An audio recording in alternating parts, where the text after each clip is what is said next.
संसार में हम देखते हैं कि कुछ लोगों की अल्पाजु होती है, कुछ लोग बचपन में ही चले जाते हैं, भरी जवानी में इस दुनिया को अलविदा कह जाते हैं।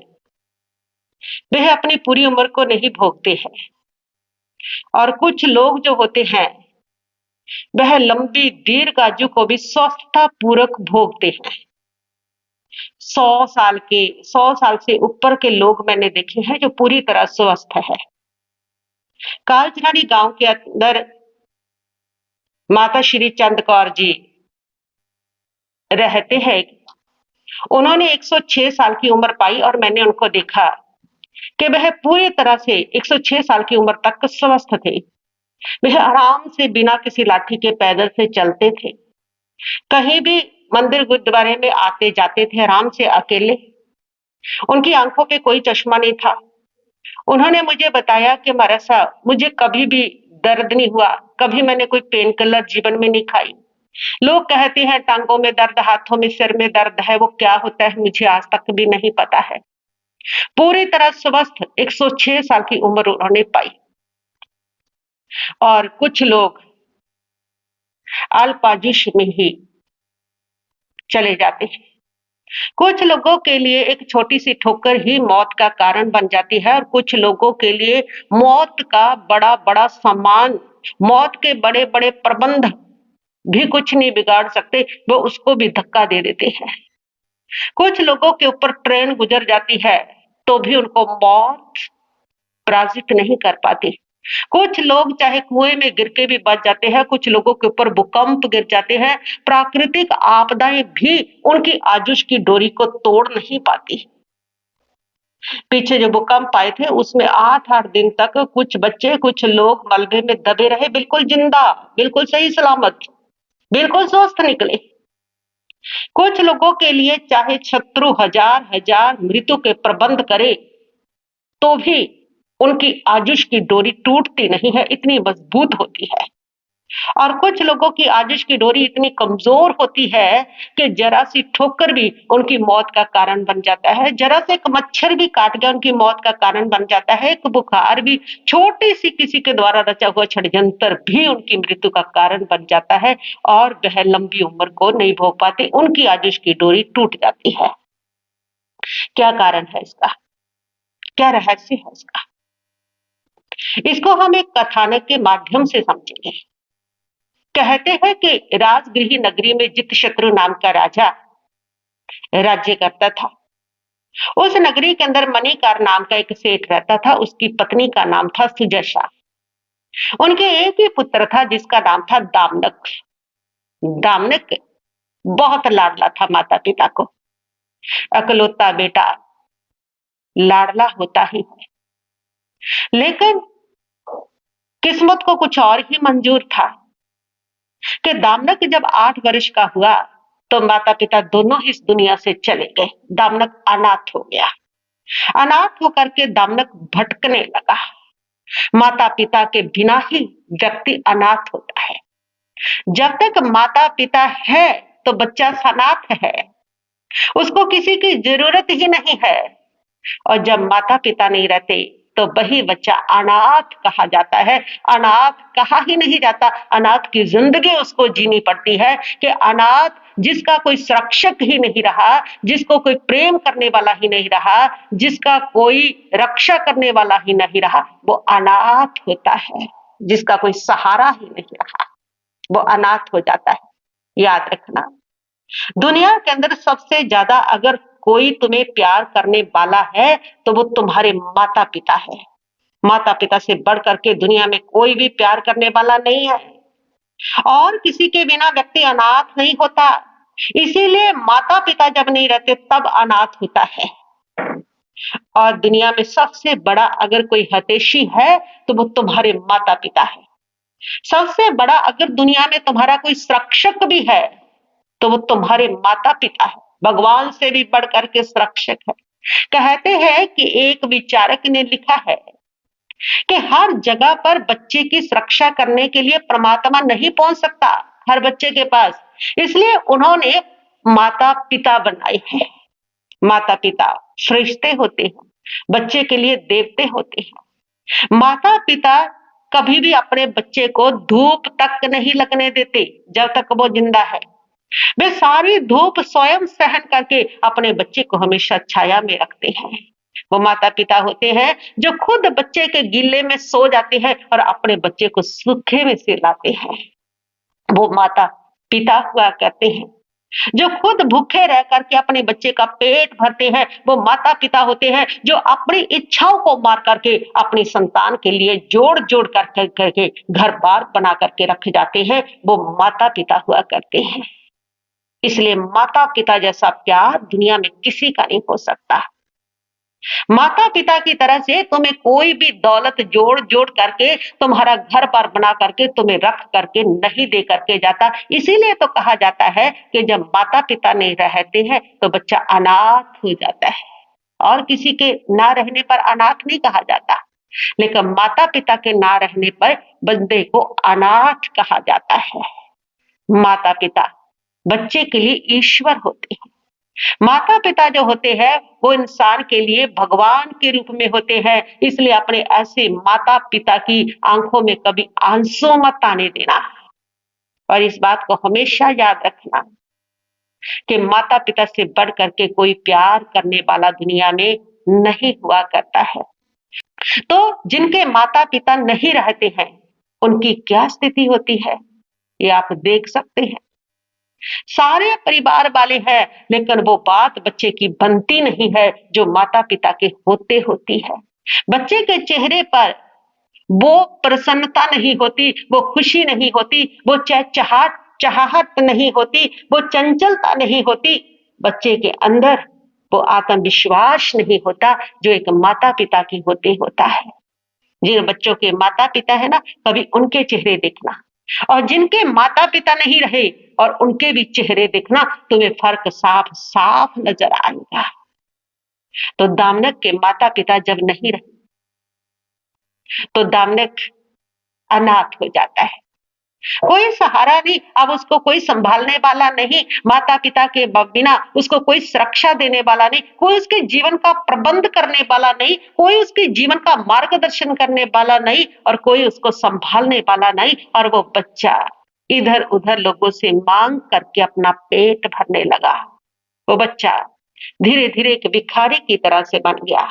खाना खाने के लिए किन्हीं भी धनिक घरों में चला जाता था वो और एक बार सागरपोत नाम के एक सेठ के घर 2 तपस्वी मुनि गोचरी के लिए आते हैं और जब वो गोचरी लेकर के निकले तो इधर से जो दामनक था वो भिक्षा लेने के लिए उनके घर से कुछ मांग करके खाने के लिए जा रहा था। उन मुनियों की दृष्टि उस दामनक पर पड़ी तो एक मुनि ने दूसरे मुनि के कान में कहा कि ये जो बच्चा है ये एक दिन इसी घर का मालिक बनेगा।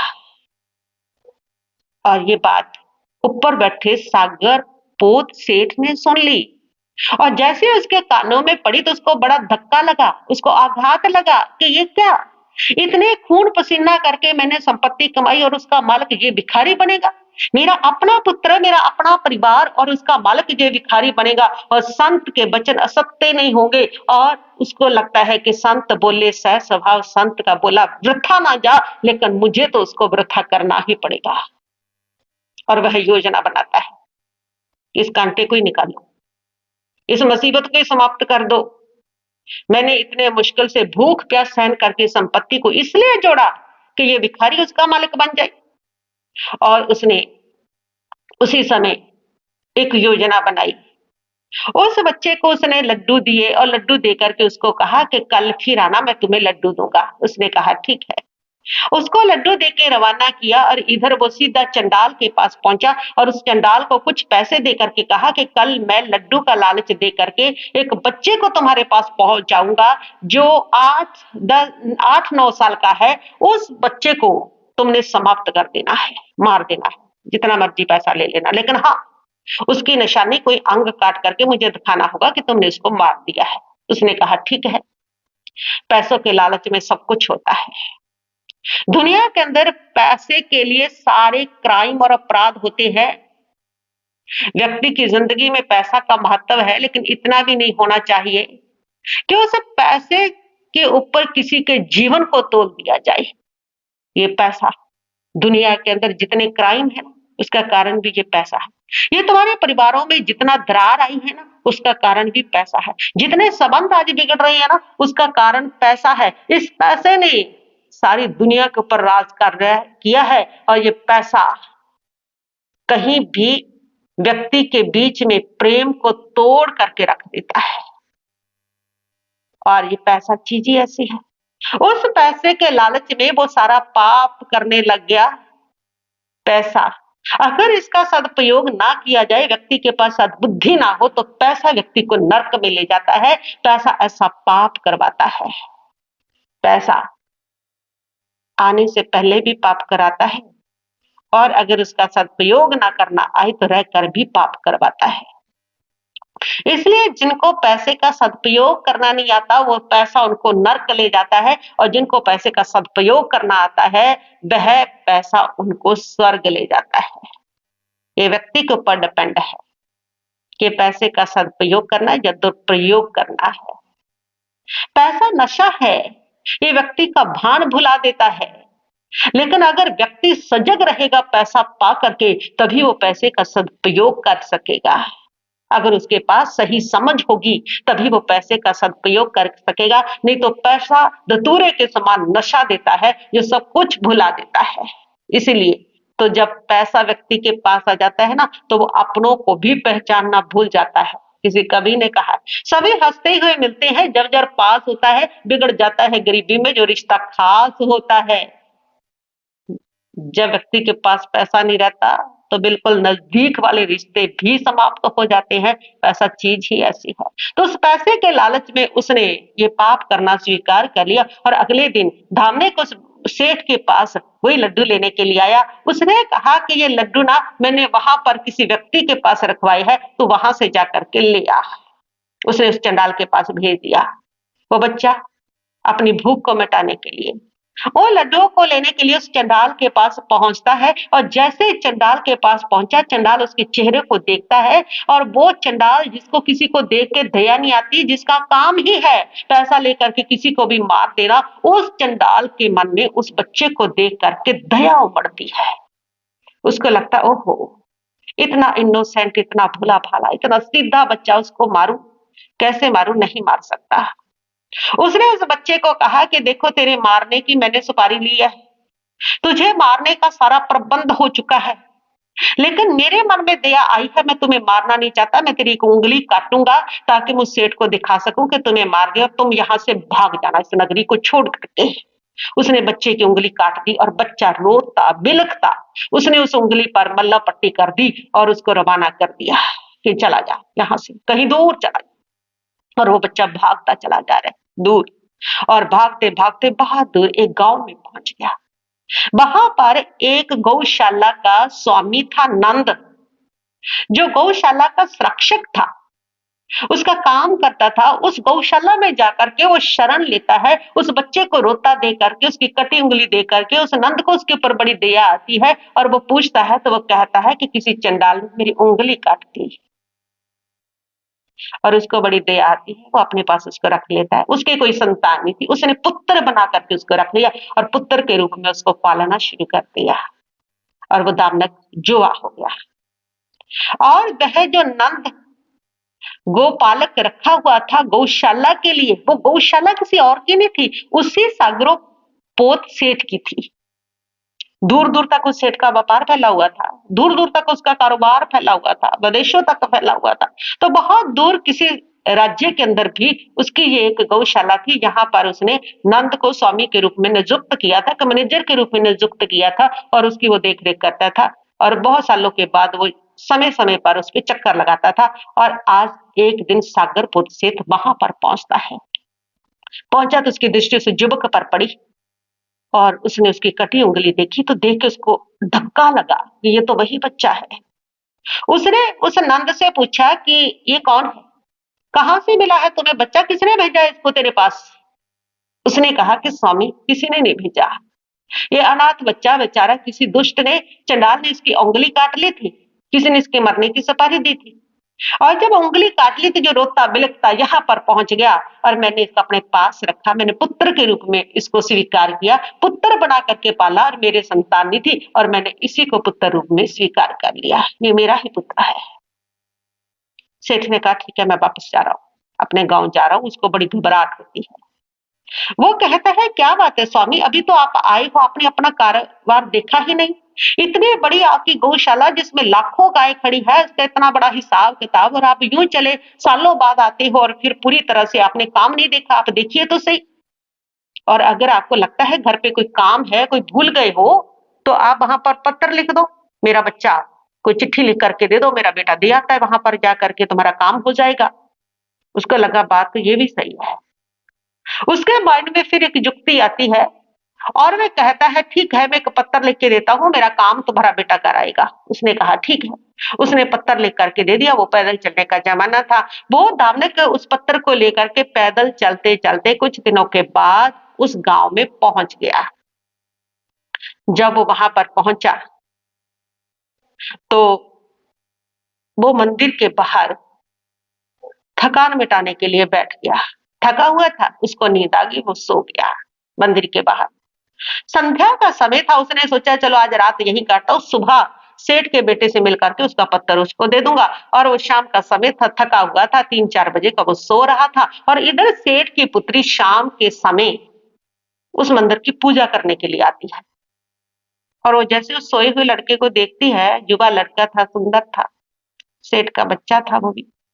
जैसे ही वो उसको देखती है तो वो उसके ऊपर मोहित हो जाती है, उसको बड़ा प्यारा लगता है, बड़ा सुंदर लगता है और वह सोचती है कोई परदेसी है, बड़ा सुंदर नौजवान लड़का है और यूं लेटा पड़ा है, पता नहीं किसका है, किस लिए आया है। उसने ध्यान से देखा तो उसके हाथ में एक, उसकी जेब के ऊपर एक कागज था, एक पत्र था और उसने धीरे से उसको खोल के पढ़ा कि क्या है। उसने पढ़ा तो उसको पता चला उसके पिता की ही लिखाई है। उसके पिता ने उसके बेटे के लिए लिखा है कि समुद्रदत्त बेटा, ये लड़का मैं तुम्हारे पास भेज रहा हूं, तुम इसको विष दे देना। उसको पढ़ करके धक्का लगा कि ये क्या, पिता इसको विष क्यों देना चाहते हैं? नहीं नहीं, मेरे पिता ऐसा पाप नहीं कर सकते, मेरे पिता ऐसे है ही नहीं, वो तो किसी का दिल नहीं दुखा सकते, वो तो किसी को कष्ट नहीं दे सकते, और इस बेचारे परदेशी को वो विष क्यों देंगे?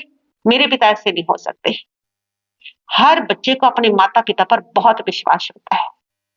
हर बच्चे को लगता है कि मेरे माता-पिता कभी दुराचारी नहीं हो सकते, मेरे माता-पिता कभी गलत नहीं हो सकते। हर बच्चा अपने माता-पिता को आदर्श और आइडल के रूप में देखता है और ये माता-पिता का फर्ज होता है कि वो बच्चे के उस विश्वास को बना करके रखें। ये माता-पिता का फर्ज होता है कि अपने उस आदर्श को बच्चे की नजरों में बना करके रखे जो बच्चे ने बनाई हुई है। कैसा भी किसी का माता-पिता है तो भी बच्चे को अपने माता-पिता पर बड़ा विश्वास होता है कि मेरे माता-पिता ऐसा नहीं कर सकते, मेरे माता-पिता किसी के साथ बुरा नहीं कर सकते, मेरे माता-पिता दुराचारी नहीं हो सकते। और उसको भी लगता है कि मेरे पिता नहीं ऐसे हो सकते। ये गलती से पिता ने, उस लड़की का नाम था, सेठ की बेटी का नाम था विशा। उसको लगा कि लड़का सुंदर है, पिता को पसंद आया होगा, विष की जगह विशा लिखना होगा कि विशा को दे देना, इसकी शादी यानी कि कर देना, और गलती से पिता से एक अक्षर आएगा, अनर्थ हो जाएगा।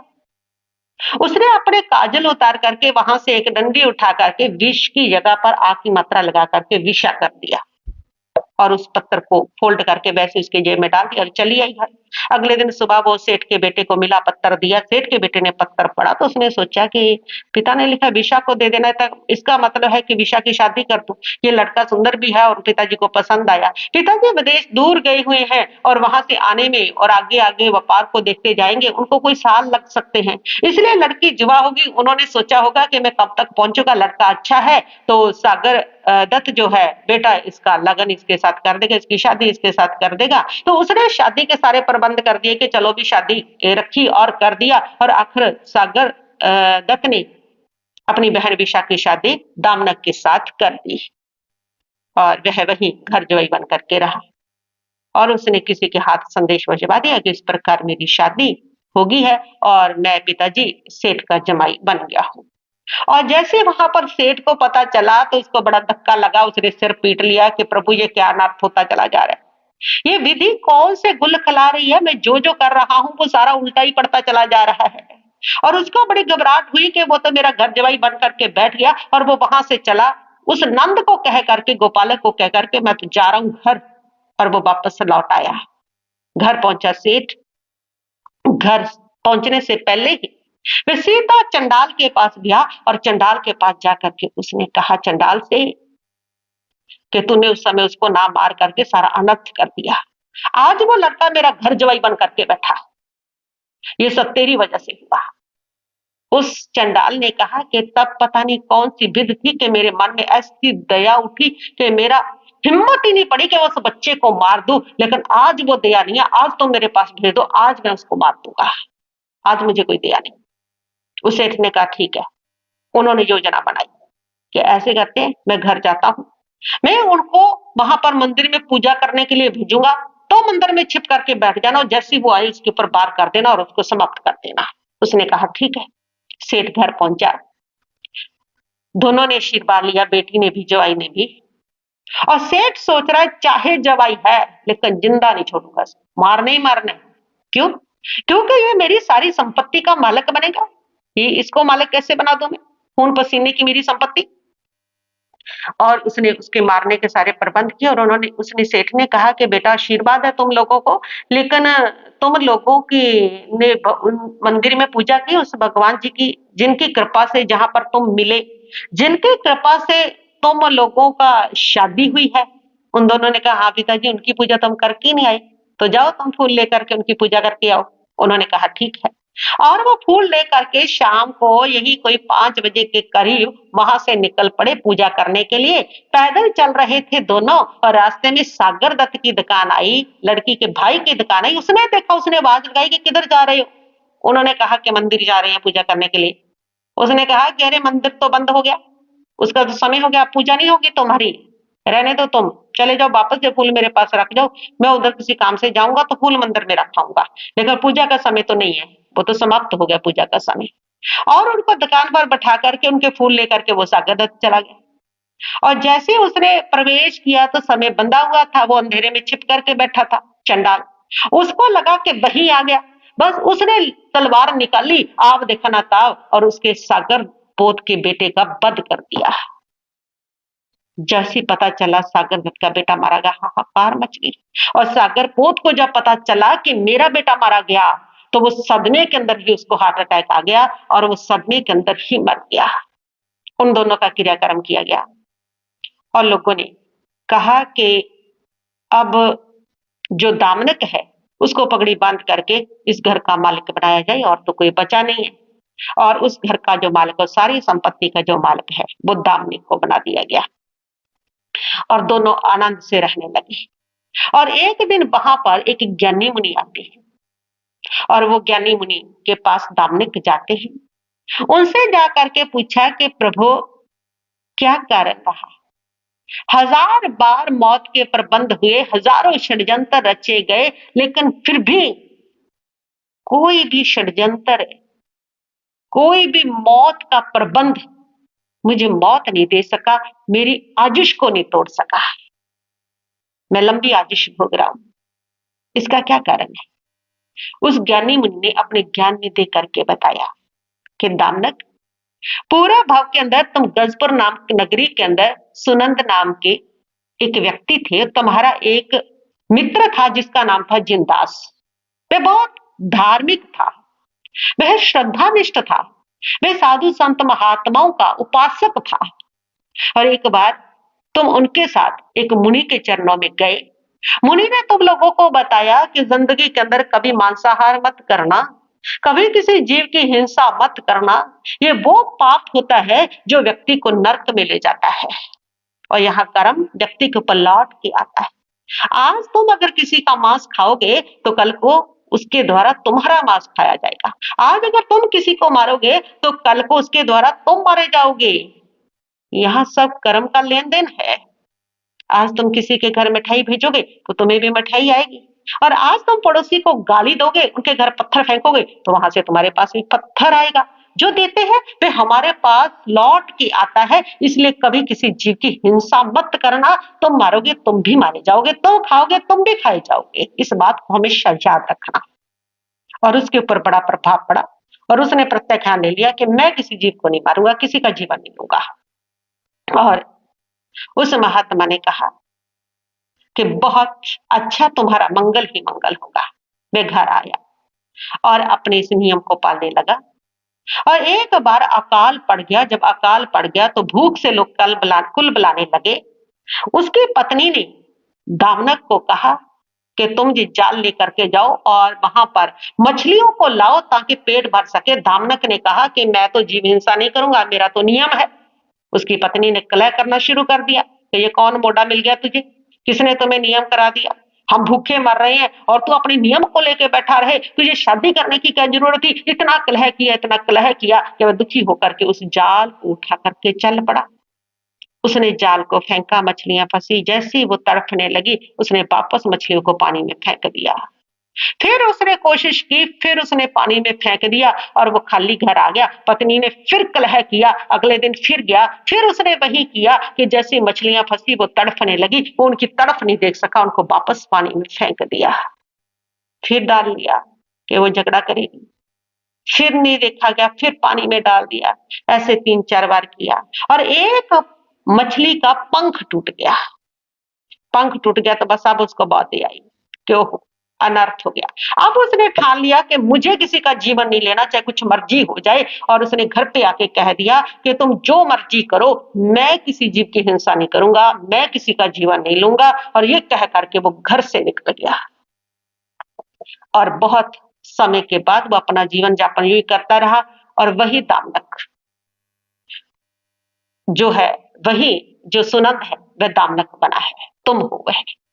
तुमने जीवन दान दिया इसलिए तुम्हें जीवन मिला। जो जीवन लेते हैं उनके जीवन लिए जाते हैं, जो जीव की हिंसा करते हैं उनकी भी हिंसा हो जाती है। और तुमने जीवन दिया इसलिए तुम्हें जीवन दान मिलता चला गया। मौत के हजारों प्रबंध भी तुम्हारी आयुष को तोड़ नहीं सके। उसका रहस्य, उसका कारण यही है। भगवान महावीर स्वामी से भी जब गौतम स्वामी ने पूछा कि प्रभु कुछ लोग लंबी उम्र भोगते हैं, कुछ लोग अल्प आयुष भोगते हैं, ये क्यों होता है, तो परमात्मा प्रभु महावीर ने भी यही कहा था कि गोयमा, जो लोग जीवों की हिंसा करते हैं, जो लोग दूसरे जीवों को मारते हैं, ऐसे जो लोग होते हैं जो दूसरों का जीवन छीनते हैं, ऐसे जो लोग होते हैं उनके भी जीवन छीने जाते हैं, वो अल्प आयुष भोगते हैं।